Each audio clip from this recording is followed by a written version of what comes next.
Hello children. So welcome to AIMS India's online classes. Today from mathematics subject, elements of geometry topic we are going to discuss. So yesterday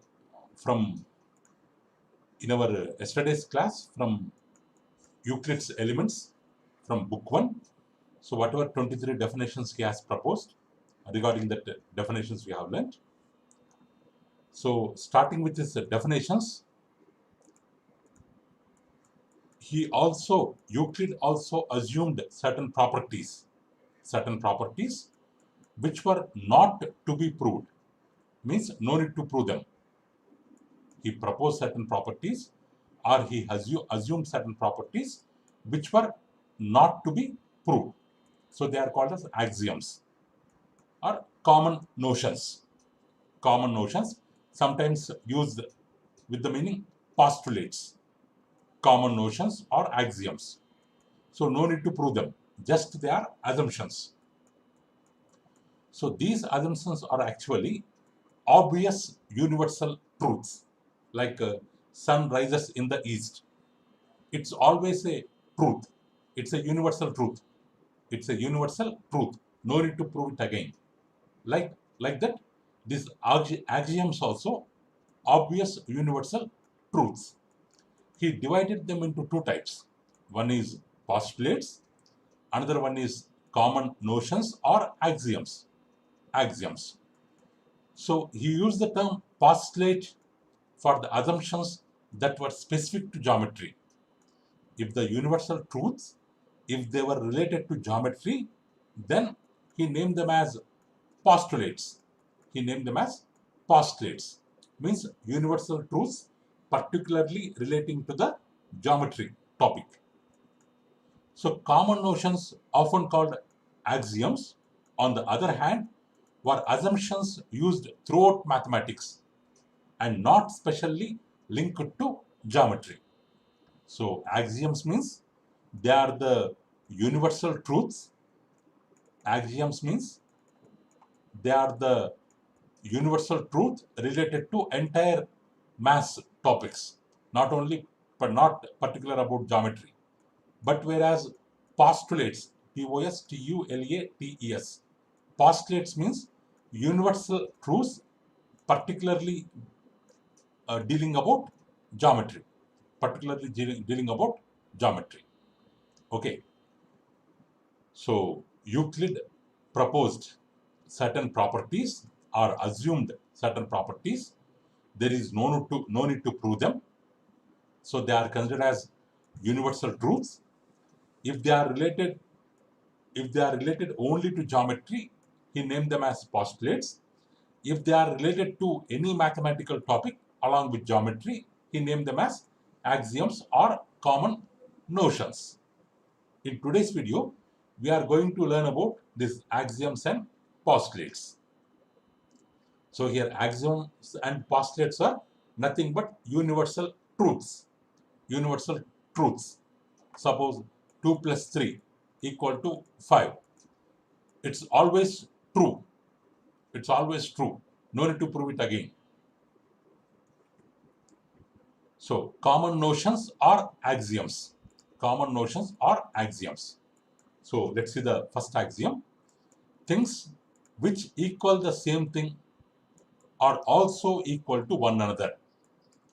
So try to understand the statement carefully, children. Things which equal the same thing also equal to one another. Note that this common notion can be applied to plane figures only. Suppose if A equals to B and B equals to C, if A equals to B and B equals to C, means A is a thing which is equal to B, C is a thing which is equal to B. A and C are equal to the same thing. So then we can assume A equal to C.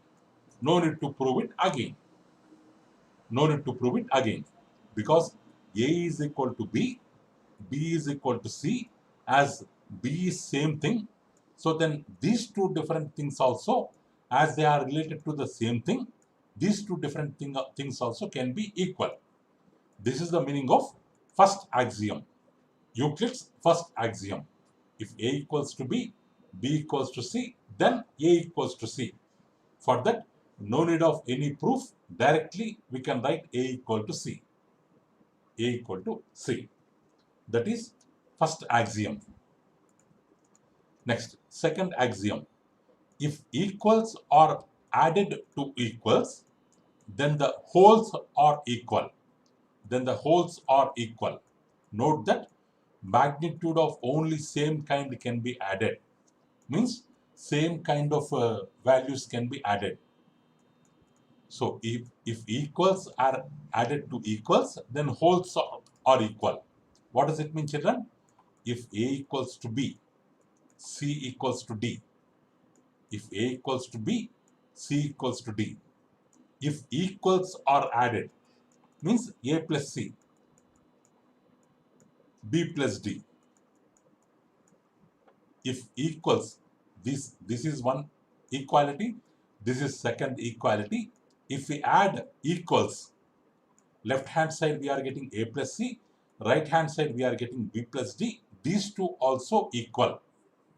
If equals are added, then A plus C is called as a whole, B plus D is called as a whole. Then wholes are also equal because we are adding the equals. If this is 1, if this is 2, from 1 and 2, A plus C equals to B plus D we can write. This is the meaning of second axiom. Second axiom. Next, third. If equals are subtracted from equals, then the remainders are equal. Then the remainders are equal. If A equals to B, C equals to D. If equals are subtracted, A minus C, B minus D. Here we are subtracting the equals. So this is the remainder 1, this is remainder 2. So from 1 and 2, A minus C equals to B minus D we can write. If equals are subtracted, then remainders are equal. Remainders are equal. So that is third axiom. Third axiom. So next, fourth one. Things which coincide with one another equal to one another. Things which coincide with one another equal to one another. Equal to one another. Suppose, so I am starting from this point A. So I went up to B, then came back to A, came back to A, or came back to C.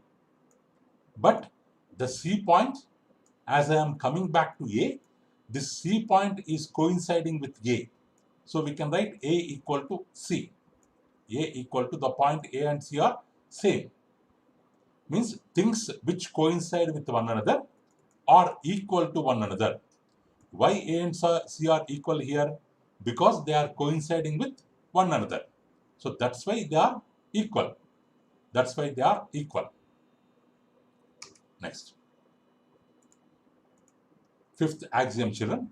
The whole is greater than the part. The whole is greater than the part. If I am having a whole circle, if I cut 1/4 of circle, 1/4 of circle always less than whole part, or whole part always greater than 1/4, always greater than 1/4. So the whole is always greater than the part, than its part.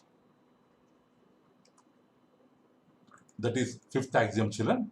Next, sixth one. Things which are double of the same things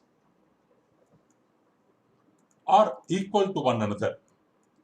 Things which are double of same things are equal to one another.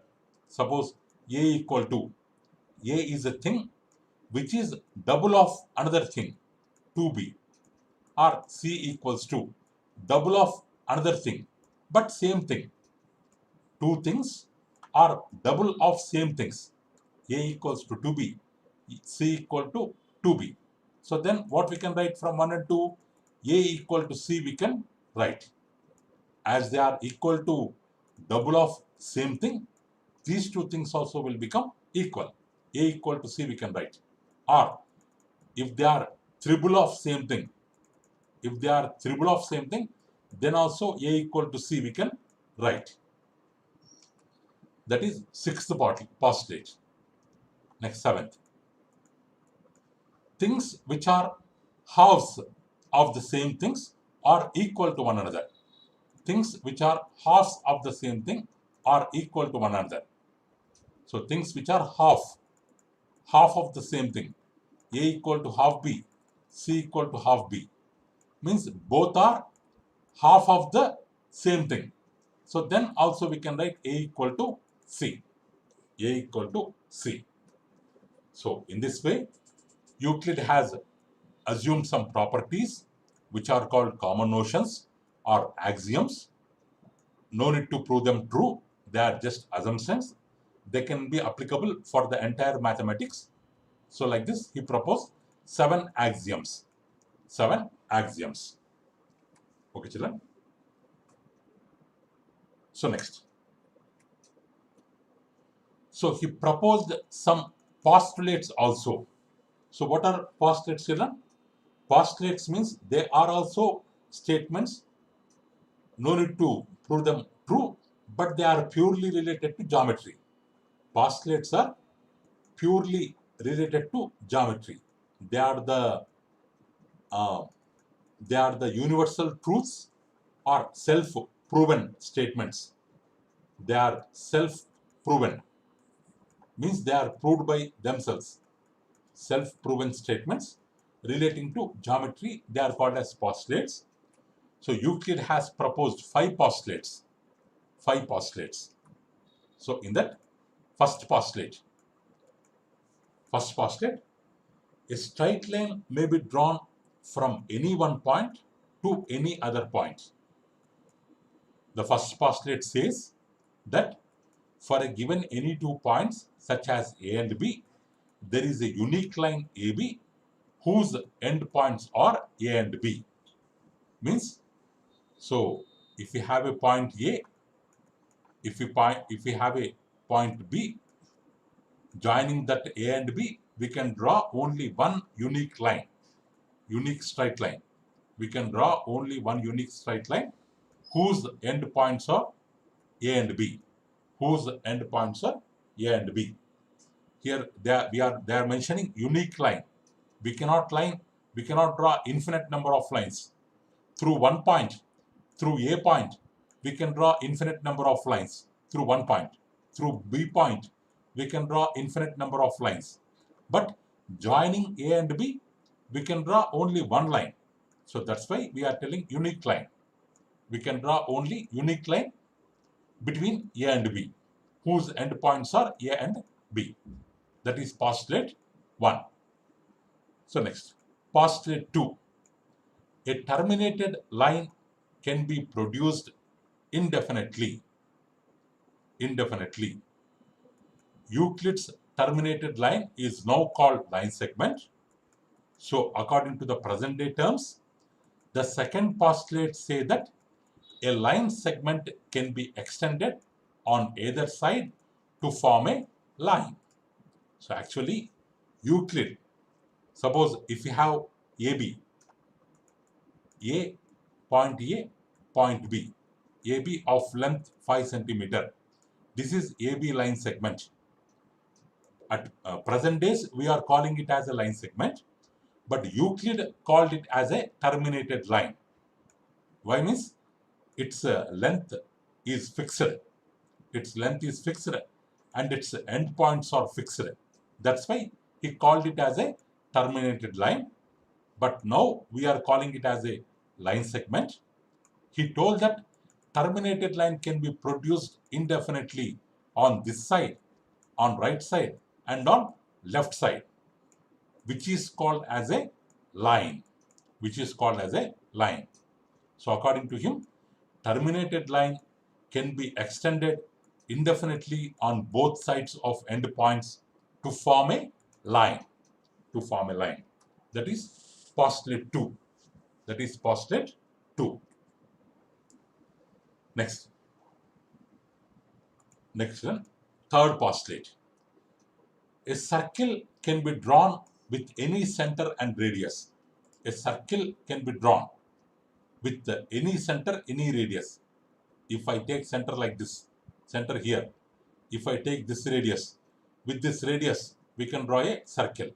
If I take center here, if I reduce radius, with this radius, we can draw one more circle. If we reduce radius, we can draw one more circle. Like that, with any center, with any radius, we can draw a circle. Next, postulate 4. All right angles equal to one another. Suppose in the circle, this is a diameter, this is radius, and this is perpendicular. In the rectangle, this is a right angle, or in the triangle,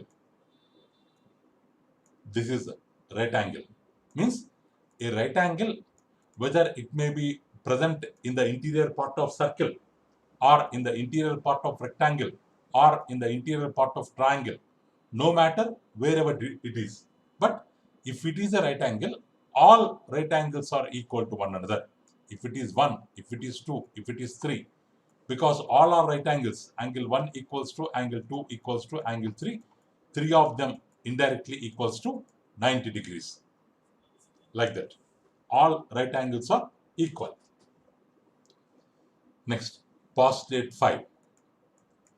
If a straight line falling on two straight lines makes the interior angles on the same side of it taken together less than 2 right angles, then these two straight lines, if produced indefinitely, meet on that side on which sum of the angles is less than 2 right angles. For example, in the following figure, the line PQ is falling on AB line and CD line such that sum of interior angles 1 and 2 on the same side, is less than 180 degrees, on the left side of PQ. So therefore, this AB and CD will eventually intersect on the left side of PQ.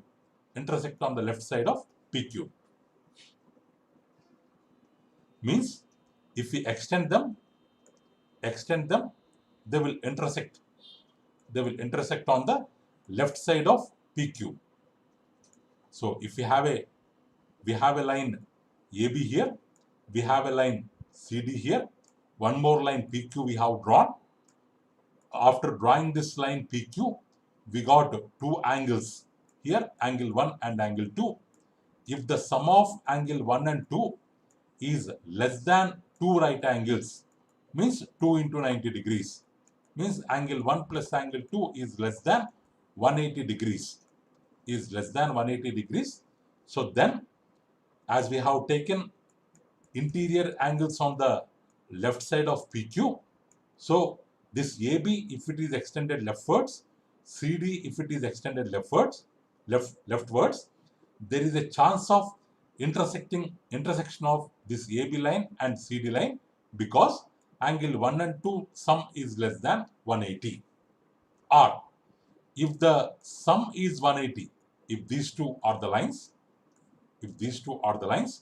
and this is the PQ line, if the sum of interiors, angle 1 plus angle 2 equals to 180 degrees, if it is equal to 180 degrees, they will never meet. Means these two lines are parallel. To each other. Like that we can tell. Like that we can tell. So nowadays, this postulates and axioms are the terms that are used interchangeably and in the same sense. Now there is no difference, children. A postulate and axiom we are using with the same meaning. So, okay, children. Next, this equivalent version of Euclid's fifth postulate. So, Euclid's fifth postulate, it's a very significant postulate, very important postulate in the history of mathematics. There are several equivalent versions of this postulates. So, one of them is Playfair's axiom. So, the modified version of this fifth postulate, its name is Playfair's axiom, given by Scottish mathematician John Playfair in the year 1729. As stated below, what he has told: for every line L and for every point P not lying on L, there exists a unique line M passing through P and parallel to line L. From figure, you can see that all the lines passing through the point P, only line M is parallel to L. Means what he is telling is, so if we have a line L, if we have a point P which is not on L, which is not lying on L, there exists only one line. There exists only one unique line passing through P and parallel to L. Remaining all other lines passing through P. Remaining all other lines passing through P are not parallel to L. So there exists only one unique line passing through P and parallel to L. Okay.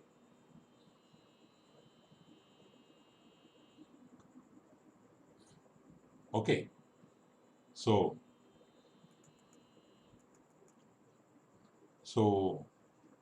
two distinct lines, two distinct intersecting lines cannot be parallel to the same line. Means if like M, if we have one more line passing through P whose name is N, then this M and N, as they are intersecting at P, we can call them as distinct intersecting lines.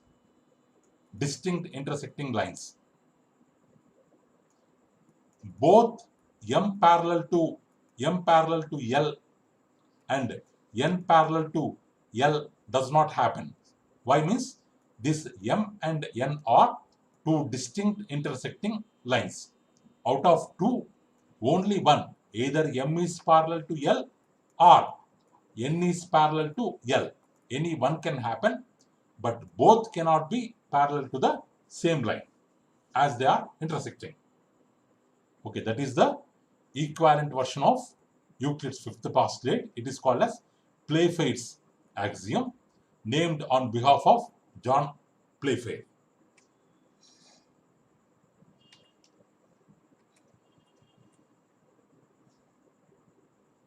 Next one. So, consistent system of axioms. So, a system of axioms is called consistent if it is impossible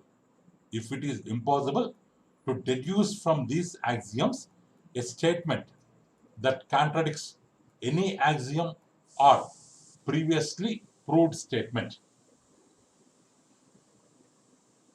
So if you are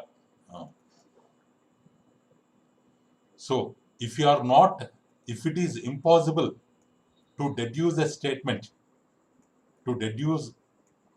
a statement from these axioms which contradicts, which opposes any axiom or previously proved statement. It is highly impossible. So that's why these axioms, they are called consistent. This system of axioms, why they are called consistent means we cannot tell any statement which contradicts that they are wrong. Which contradicts means which opposes the axioms. There is no such statement, or it is impossible to deduce such statement. So that's why the system of axioms is called consistent. Next, propositions or theorems. Propositions or theorems. Propositions or theorems. So after Euclid stated his postulates and axioms, he used them to prove other results. With the help of postulates and axioms, he proved other results also.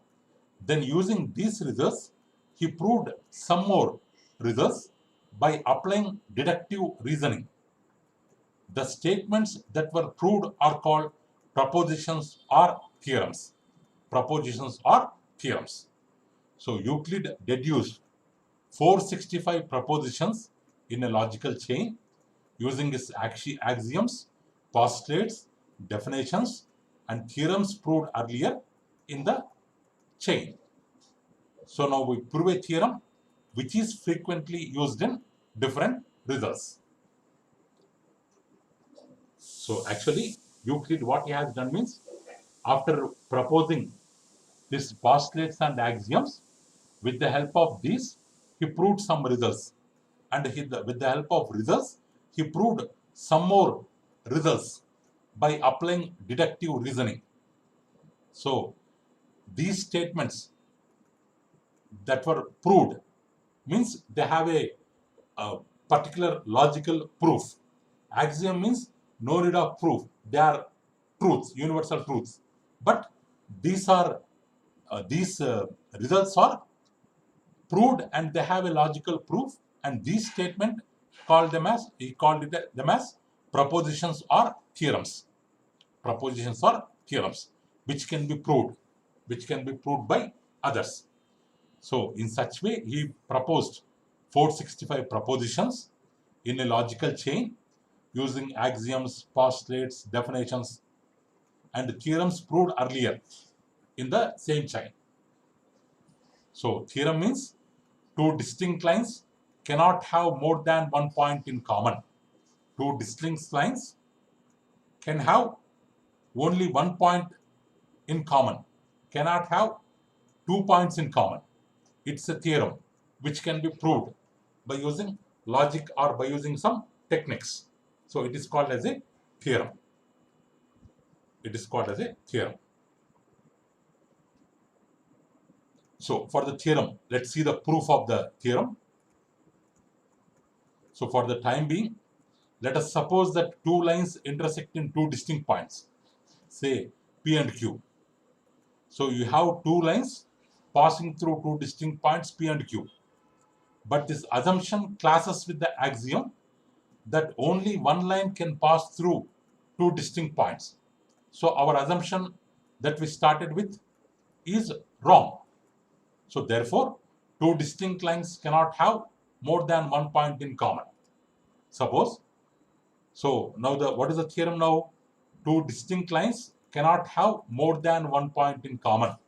This is the theorem to be proved. So suppose two different lines, if they cut at two distinct points, say P and Q.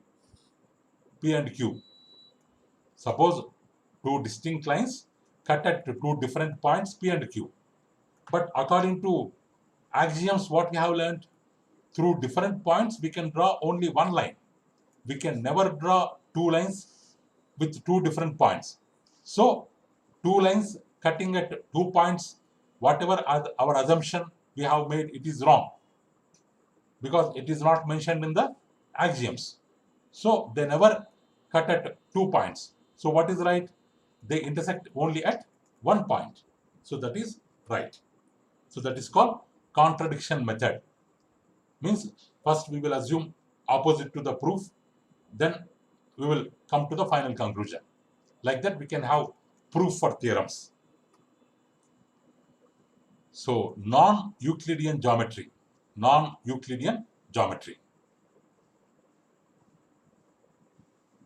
So, all the attempts to prove Euclid's fifth postulate using first four postulates failed actually. But though we were not able to prove fifth postulate with the help of fourth postulate, but it led to the discovery of several other geometries proposed by other mathematicians called non-Euclidean geometries. Non-Euclidean geometries. So, Euclidean geometry is valid only for plane figures. Only for plane figures. But for curved surfaces, it fails. So, creation of non-Euclidean geometry is considered as a landmark in the history of thought, because until then, everybody was believed that Euclid's was the only geometry, and whole geometry in the world belongs to Euclidean geometry. Like that, people used to believe. But this non-Euclidean geometry has done tremendous discoveries in the field of geometry and mathematics. So, because Euclidean geometry was applicable only for plane figures, not for curved surfaces, So, along with Euclidean geometry, nowadays we are learning non-Euclidean geometry also. But the Euclidean geometry gave the basis for non-Euclidean geometry. Okay, children, that's all for today. So please visit our website, children, www.aimstoday.in, for other information regarding online classes, quizzes, live worksheets, activities, English classes, coding classes. Thank you for watching our video. Please subscribe our channel and press the bell icon for receiving latest updates. Thank you, children. Have a good day.